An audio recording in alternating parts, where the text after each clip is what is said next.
Последние месяцы фокус на эпос Урал-Батыр и, в частности, на персонажи, которые там есть.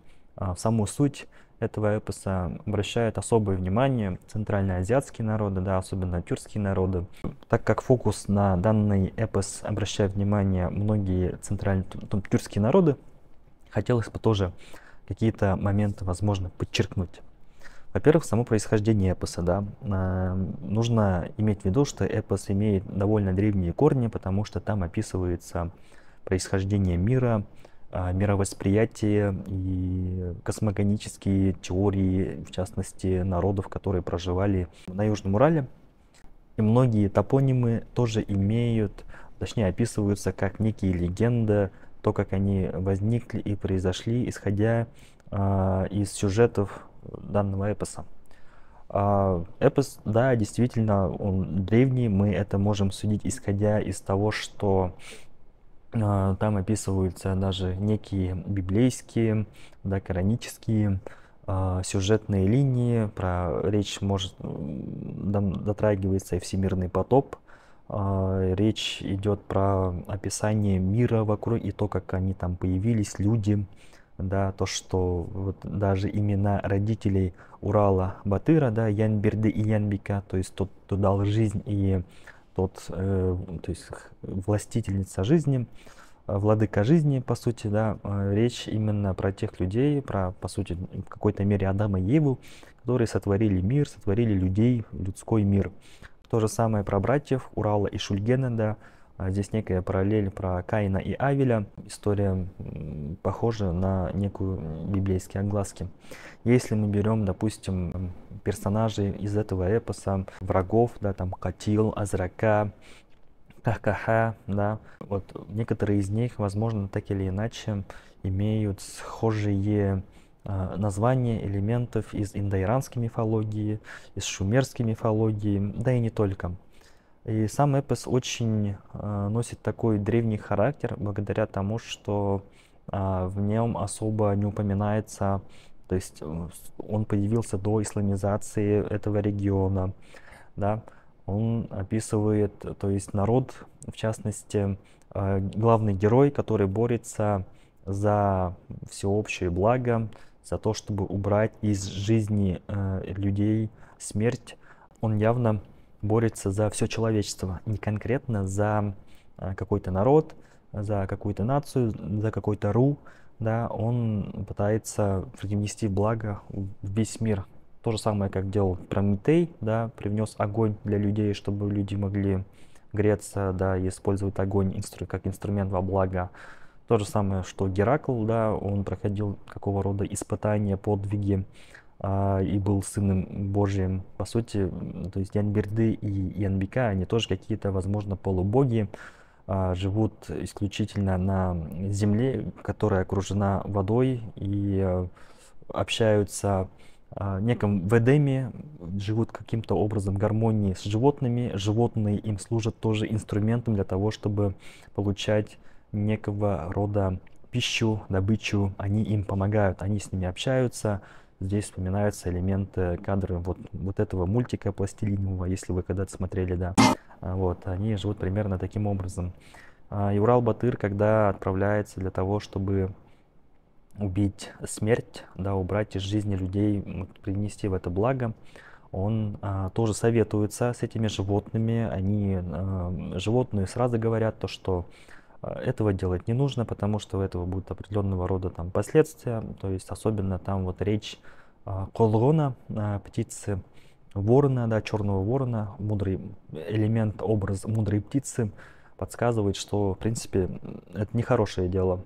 Но здесь можно переложить, сделать некую, посмотреть на это через призму Джозефа Кэмпбелла, там «Путь героя», да, у Урала-Батыра есть некий зов привнести благо всему миру и в какой-то мере, возможно, некий максимализм, некий запрос на идеальное общество, запрос, возможно, в какой-то мере запрос на справедливость, да, и он пытается его достичь. Это мы можем видеть и в современных, в том числе и башкир и других народов, да, когда особые яркие лица, представители современной так скажем, оппозиции, высказывают это и в своих речах, выступлениях. Запрос на справедливость, он есть у народа, так или иначе, он обретает свое проявление. Да, мы это можем видеть в интернете, в социальных сетях, особо для этого утруждаться не нужно. Так вот, есть некий зов у Урала-Батыра, и он идет по этому зову, чтобы спасти весь мир. Далее он проходит несколько испытаний, он совершает подвиги, он освобождает целые народы от угнета разных злых правителей, а в частности злых существ. Да? И эти народы, которые освобождаются, они тоже интересным образом описаны, возможно, не до конца раскрыты. Они просят, чтобы, допустим, в своем первом подвиге Урала-Батыра, чтобы он остался ими править. Возможно, в какой-то мере они описаны как некий такой наивный образ, наивные, да. Они жили под гнетом этих чудовищ, ничего особо предпринимать не пытались, а даже если пытались, то их батыры, то постоянно ничего у них не получалось. Здесь я лично вижу тоже некую параллель, да, потому что история башкир, она в целом очень интересна. Я сейчас смотрю именно с точки зрения призмы истории башкир, потому что, ну, это мне близко, я более-менее что-то знаю в этой области, да, и можно их как-то интересно раскрыть, потому что если мы смотрим сейчас, да, постоянно происходят какие-то те или иные события, которые громко звучат не только то есть в рамках России, да и за пределами России. И, возможно, народ в какой-то мере он наивный, в какой-то мере он ждет кого-то со стороны. Есть разные представители, и то есть можно тоже поделить на какие-то категории целевых групп из числа всего народа, исходя из этого эпоса, да, вот есть герои, есть те, кто в роли Шульгена, завистливые, да, то есть лояльные, коллаборационисты, есть просто обычный человек, который живет обычной жизнью, да, и он особо, возможно, в эту общественную пучину жизни не вовлекается, но при этом, опять же, понимает, что что-то не так, и хочет, чтобы этот человек, достойный управленца, человек достойной власти, был у них, был правителем. Да, это можно замечать в том числе и сейчас. Возможно, из этого тоже стоит извлекать какие-то уроки, почему там история циклична, и как сделать так, чтобы история не была циклична, да, чтобы те или иные события так или иначе не повторялись, да. Допустим, вот были какие-то башкирские восстания, они постоянно с каким-то определенным промежутком времени были. Постоянно был какой-то иногда чуть более позитивный, но в большинстве случаев негативный исход. Потом происходил, возможно, в 20 веке, да, голодомор, потом происходили какие-то экономические разные события, войны происходили, борьба за язык, борьба за землю, были какие-то победы, были поражения. В 21 веке все то же самое осталось, да. Возможно, меняется форма, но суть не меняется. И чтобы этот исторический цикл не повторялся, стоит извлечь уроки, и если эти уроки не извлечь, возможно, будет очень печальные последствия, да, которые приведут к тому, что и народ может перестать быть как таковым, да, просто стать неким культурным наследием. Но эта история требует отдельного изучения, исследования. Это некая всего лишь гипотеза, которую нужно анализировать, возможно, разобрать отдельным видео. А если идти дальше, то Урал-Батыр проходит подвиги. На своем пути он встречает тоже разных людей, он преодолевает препятствия, он встречает некого старца, мудреца, который испил из живого родника и стал вечно живущим, и видит, как он страдает, и именно, возможно, на этом перепутье у него появляется некий такой проблеск, что, несмотря на все это, он все равно к своей цели дойдет, но при этом воспользуется немного иным образом, да, он, дойдя все-таки до живого родника, находясь в состоянии там смерти фактически, да, полусмерти, он выбирает, чтобы не испить, чтобы себя излечить, находясь в состоянии полусмерти, а он делится живой водой, природой, чтобы вся природа вокруг росла, жила, чтобы она была вечной. И здесь мы видим тоже интересный момент, то что на самом деле природа — это часть человека, нужно жить с ней в гармонии, находиться с ней вместе, а не использовать природу как инструмент. Таким образом, после всего этого у него есть некое послание своим будущим поколениям. Если говорить на башкирском, есть такое понятие, как васият, да, по сути, наследство, послание своим будущим потомкам, что и он здесь затрагивает ценности, даже не национальные, он затрагивает уже в какой-то мере общечеловеческие ценности, да, ценности гуманизма. Прямо сказано, кеши булган затыгыз, яманга юл куймагыз, яхшылык булган атыгыз. Вот примерно такие. То, что будьте всегда человечны, будьте добры друг к другу по отношению друг к другу, да, и не делайте зла. Советуйтесь, общайтесь, и многие, на самом деле, цитаты из эпоса Урала-Батыра на сегодняшний день, да, и в прошлом, да, они популярны, то есть разобраны на цитаты как некий элемент, как пословицы, да, народные изрекания, и они не имеют конкретного отношения, там, допустим, к языку, народной идентичности. Они носят тоже в какой-то мере общечеловеческий характер.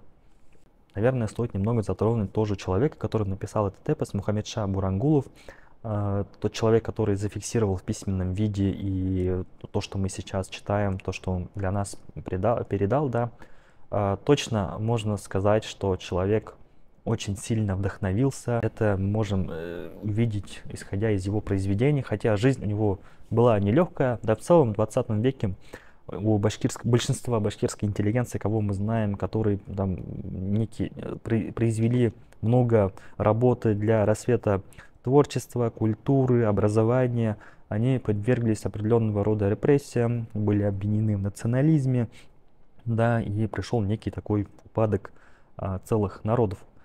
Сам Мухаммедша Бурангулов, простой там парень из Оренбургской губернии, да, сначала в начале 1900-х годов он, а в частности в 1907 году он работал в комиссии по переписи населения, и тогда он познакомился с Сесеном. И в 1907 году Мухаммедша Бурангулов познакомился с Габит Сесеном, увидел его мастерство, таланта сказителя, он увидел, как он играет на курае, и потом уже через некоторый период времени, в 1910-х годах, он пришел, то есть приходил несколько раз, он жил в Литовке у этих Сесен, Габит Сесена и Хамид Сесена, да, и записывал этот эпос, там, если не ошибаюсь, жил где-то 6 месяцев, где-то там 4 месяца. То есть определенного рода несколько раз он приходил и записывал этот эпос, чтобы его дальше передать. Но Мухаммедша Бурангулов записывал не только эти эпосы, в целом известно довольно-таки порядка 9 разного рода эпосов из разных территорий, но, естественно, самым известным из них стал как раз таки эпос Урал-Батыр. Особое влияние, да, на этого человека тоже оказал Ризаиддин Фахриддинов.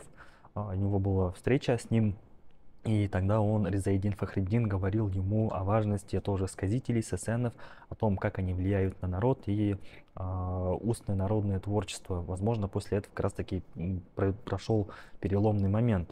В 1917 году, во время революции, тоже он бурно влился в жизнь башкирского народа, писал статьи для журналов. Впоследствии его некоторые статьи как раз таки были вшиты в его дело, когда определенного рода комиссия захотела его репрессировать. И репрессировали его тоже по статьям необычным, как можно, если так назвать, потому что там есть такие тексты, что якобы Мухаммедша Бурангулов занимался плагиатом, его творчество не соответствовало духу того времени, в частности советской идеологии, да, поэтому он был неким признан националистом. Кроме всего прочего, при жизни этот эпос до конца, то есть он не был опубликован, он каким-то, то есть чудесным образом сохранился в архиве института и вышел только в печать в 1960-х годах. Несмотря на то, что его потом реабилитировали, при жизни он то есть признания как такового не смог получить, хотя его признали народным сесеном, да, а в 40-х годах он все равно, то есть, ощутил всю, то есть, репрессивную машину Советского Союза. Окончательно его реабилитировали Мухаммеджа Бурангулова только в 90-е годы. Как уже было сказано, у Мухаммеджа Бурангулова довольно он внес большой вклад в башкирскую фольклористику, башкирскую культуру. Да, он был драматургом, был сценом, сам по сути сочинял, производил. Да, его произведения были, то есть он писал пьесы, писал башкирскую свадьбу, обряды, традиции. По сей день его история, его творчество сохраняется и требует еще отдельного глубокого изучения. А еще, как уже было сказано, эпос Урал-Батыр, он не носит национального характера. И борьба Урала-Батыра носит общечеловеческий характер. Если мы возьмем даже, допустим, эпос Маннас, да, Маннас, его задача была объединить роды, да, то есть уже некий такой территориальный характер. И если мы возьмем там алтайские мифы, эпосы, да, узбекские, казахские, то здесь в основном идет уже некая политизация, да, процессов, некая борьба против плохих правителей, объединение народов, родов, борьба за конкретную землю, за конкретную территорию. Эпос Урал-Батыр носит больше, опять же, общечеловеческий характер, мировой характер, как это было у Гильгамеша, как это было у Прометея. И, возможно, здесь можно найти те же самые шумерские связи, да, с шумерской мифологией, зороастризмом. Это, возможно, объясняется тем, что когда-то, то есть в начале там, IV-VI веке, в VII веке башкиры, то есть жили на территории Ирана, возможно, да, на территории Каспия, на территории Средиземноморья, потому что Геродот то также описывал отдельно про башкир как народ Паскардия, возможно, какие-то элементы из этих эпосов и персонажей, мифов были взяты как раз-таки из этих народов. И даже была определенного рода исследовательская группа, которая выезжала на Иран, да, и там они нашли племя, которое живет примерно так же, как башкиры, да, они ведут, по сути, такой полукочевой образ жизни, живут в юртах, у них есть схожий инструмент, похожий на курай, и само название тоже созвучно с башкирами. И все может быть, возможно, какая-то связь именно осталась с тех времен, возможно, кто-то остался, кто-то уехал, да, ну, то есть не то, что уехал, а мигрировал на Южный Урал, и потом впоследствии развития всего там времени остались именно там. Эпос Урал-Батыр в какой-то мере сформировал картину мира и фундаментальные основы, возможно, этической психологии башкирского народа. Здесь особенно видна идея самопожертвования, идея сподвижничества, да, идея борьбы и некого максимализма за добро, за все хорошее, за справедливость. Можно сказать, что эпос Урал-Батыр в определенном смысле послужил неким вектором, неким ориентиром, да, по тому, как народ жил, как народ боролся, как народ защищал свои земли, как он созидал во благо других. Это носит очень глубокий смысл, является, опять же, ориентиром для всего народа и определяет вектор как истории, как прошлого, так и на будущее.